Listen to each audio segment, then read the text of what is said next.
Good evening, Draftaholics, and welcome to Draft Punks. Just Sam here today. We're going to put together an end-of-format tier list for all of the draft archetypes in Bloomburrow. This includes all 10 of the main archetypes, plus a few ones that I've enjoyed putting together myself. Let's not waste any time with context. Let's start ranking things. Alright, so first one I'm putting up in tier A is green-white rabbits. This was early in the format, the number one archetype, and I think it's ended there as well. And I don't think it was especially controversial throughout. My two criteria for ranking these are how powerful is a good version of the deck and how easy is it to get a good version of that deck. And I think green-white was very, very powerful when it worked, and it wasn't too hard to get a good version. The downside of it was the weak versions of it, the versions that didn't quite get there, were really bad, and so you could often feel like the archetype sucked when you didn't quite get there. But this one was the pinnacle of the format for me, and probably what I'll remember it for. And the 17 land stats agree with this. I put this all together without looking at the stats, but I checked them afterwards to see if they agree, and we're somewhat in alignment. But this one we definitely are. Following that one up, I'm putting in blue-green frogs. This was my favorite of the two color pairs to draft. Huge amount of value, amazing late game deck. It was a lot of fun to play. It was a difficult deck to draft, build, and pilot, especially if you weren't used to late game kind of controlling value decks. So the 17 land stats have it ranked a little bit lower than I think a good player could actually pilot it to. So I very much think it deserves a kind of A tier status. And rounding out the A tier, we're going to put in black-red lizards. So this was my favorite aggro deck in the format, and I think the best aggro deck in the format. Held up, I think, almost entirely by Scales of Shale. That card was just ridiculous, and if you were the only lizards drafter within a couple of seats, you could pick them up late. You could get, like, I usually had 3 whenever I was drafting lizards, and the card was just kind of ludicrous. Black and red both had great removal, and then all of the black and red lizard-based threats worked really nicely together. They were efficient. This was, if I wanted to be an aggressive deck, this was usually where I was happiest ending up. Jumping over to the B tier, we've got the first of my own inclusions here in Sultai Value. This was, as you could imagine, a little bit of a mix between blue-green and black-green. Usually had a heavy graveyard component and took advantage of a lot of the card advantage cards that you got in blue. So it sometimes had like a frog's self-bouncy sort of theme. It sometimes lent more into the graveyard theme. I had builds where I just had multiple spell gyres and mind spirals and could just burn through the library. This was a lot of fun. I liked it more than either blue-green or black-green. I tried to get into this one if I could. It wasn't always available, which is why I've kind of put it down a notch, and it was very difficult to navigate and pilot correctly. I decked myself quite a lot playing this archetype, so you did need to be careful, but this was a lot of fun. And as we're in the last little stretch of the format, if you haven't been able to give it a go, I would strongly recommend it. And speaking of which, I think it makes good sense to put the squirrels in here. This is one that the stats disagree with a little bit. They have the squirrels up higher. I found that this was another one that could kind of trick you, in that it looks like it's open, but when you end up with a medium version of it, it wasn't very strong. But it was still a good deck, and it wasn't too hard to get into it.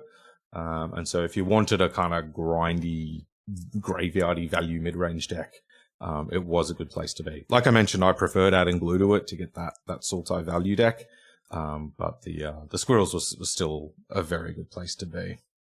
And then next up, this is kind of my, this was my hot take, I suppose. I loved red-green raccoons, more so than most people and more so than the stats like. I felt like Roughshod Duo, the 2 and a red 3/2 trample that whenever you expend 4, gives something +1/+0, was just criminally underrated the whole format. I just spent a lot of time putting multiple of them on the field, get down a Junkblade Bruiser, and just pummel people. I never quite understood why people didn't rate this one as highly as I did. I thought it was relatively easy to get into, easy to draft, relatively easy to pilot. I guess that's a little bit of a point of difference between me and the rest of the format. I really liked this one. And then rounding out this tier with another curveball, I suppose, we've got the Builder's Talent decks. I regrettably have not drafted these as much as I wanted to. I'm still going to keep trying to do it in these waning days of the format. But these were outrageous fun and I think very, very powerful. White, obviously for Builder's Talent, was a great home for it, because you also got Carrot Cake and Banishing White.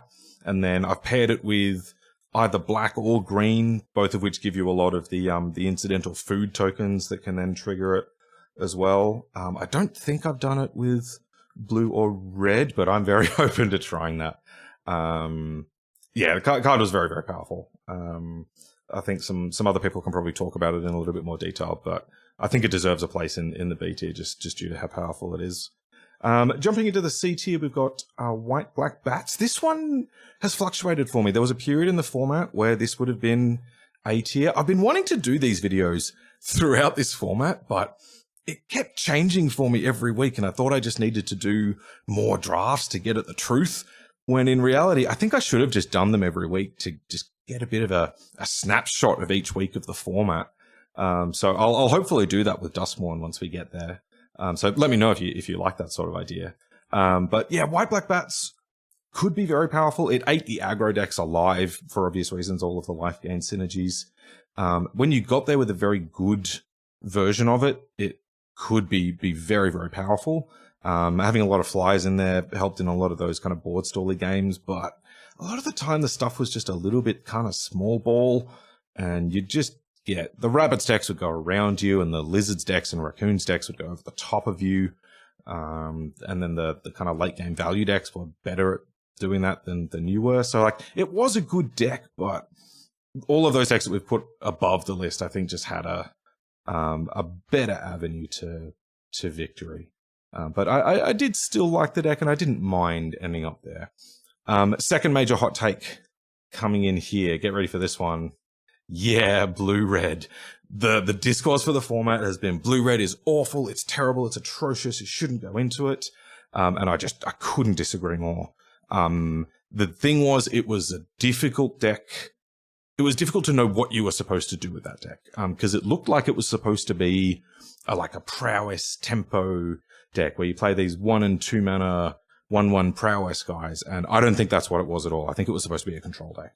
And I had pretty good success with it in that capacity. You play your light shell duos as just good mid-range control tools, and then you get all of the blue and red counter spells and removal and card draw. And it played really nicely. I didn't get into it that often. You had to know when it was the thing to do. You couldn't be fighting other people for the pieces, but when it was open, it was really good. And I certainly didn't mind ending up there, and I was always very open to ending up in it, and it was often more open on Arena, just due to everyone thinking it was unplayable.